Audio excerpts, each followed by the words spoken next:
Good morning, St. Francis, and good morning, people of God. It is Tuesday, the first day of the month of April 2025. It is Tuesday of the fourth week of Lent. It is the 24th day of the Lenten season. So here in the courtyard of the Franciscan School, our statue, where's it there? Statue of Francis and Gubbio right over there. A wonderful morning, very cool, very nice. The rain came last night, washed away some of the pollen, but then it came all back today. So so it's just going to be an ongoing battle until we are done with this pollen season. And again, our red bud in the corner right over there looking quite gorgeous and beautiful already. Look at the cloud color. Very nice, very nice. A very nice morning this morning on this Tuesday of the fourth week of Lent. Our readings for today basically talk about healing water and the power of water to heal. Ezekiel has one of his great visions while he is in exile in Babylon of the temple, and then from issuing from the temple, which has been rebuilt in this vision, water flows. Water flows from each of the four gates that surround the temple, and they water the arid and barren world and giving it fruit trees to eat from and verdant valleys and pastures. Again, that God will do this, and the water becomes so great that you can only cross it by swimming across it. Again, showing what God will do in redeeming Israel, in bringing Israel back from its brokenness, from its exile, from its sadness, and from its pain at having lost everything because, again, of its disobedience to God's laws and God's rules.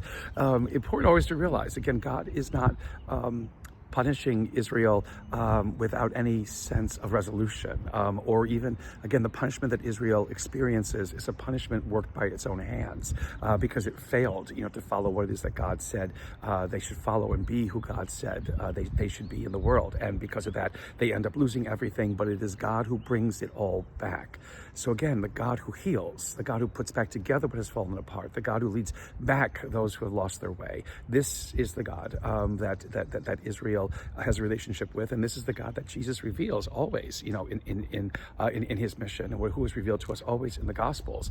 So it isn't about making a God who is just ready to punish us or destroy us or whatever it is, or who we are so easily able to offend.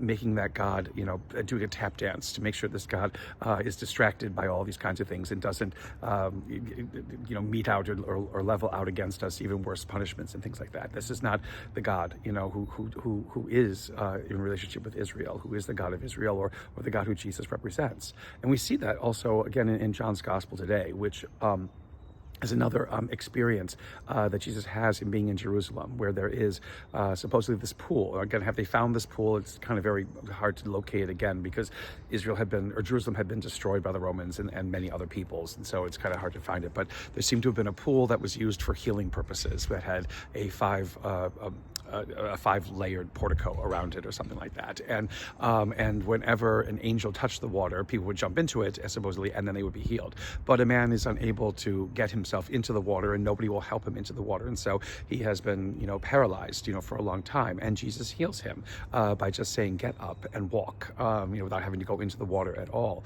But again, the Jewish people ask, who did this to you? And the man doesn't know until he comes across Jesus again, who says, make sure that you don't sin so that nothing worse will happen to you, which is an interesting kind of thing for Jesus to say. But then the man goes back and tells the authorities that it was this Jesus, because he had slipped away when the Pharisees and scribes were looking for him, that it was this Jesus who healed him. And now the Jewish authorities begin to plot even more so, against this man who seems to upset, the natural rhythm of things. And again, Jesus heals on a Sabbath, and this whole entire thing where you shouldn't do any work, not even to heal something on the Sabbath, because somehow that's what God wants, which it isn't what God wants. Again, it's this time to enjoy what it is that God has created. It was this moment to be able to experience the wonder and beauty of life, and that happened to be, in healing something, then so be it. But again, the scribes and the Pharisees, again, in their limited view, again, of what it was that who God is and what it is that God asks of us, blind themselves, to this wonder and to this beauty, of what God can see and what God can be, in the world and in us. Again, we have to always be careful about that, because sometimes, again, we care more about law, we care more about rules, we care more about regulations than we do about life itself. and the power of life to live and to experience different kinds of things and come to different awarenesses. We need to allow that to happen, because it is in that coming to different awarenesses and experiencing different things that more of the wonder and beauty of God can be revealed to us. The more of who we are, what we are called to be in this world as children of God, can be revealed to us. A blessed continuation of the season of Lent, St. Francis and people of God. May the Lord give you his peace.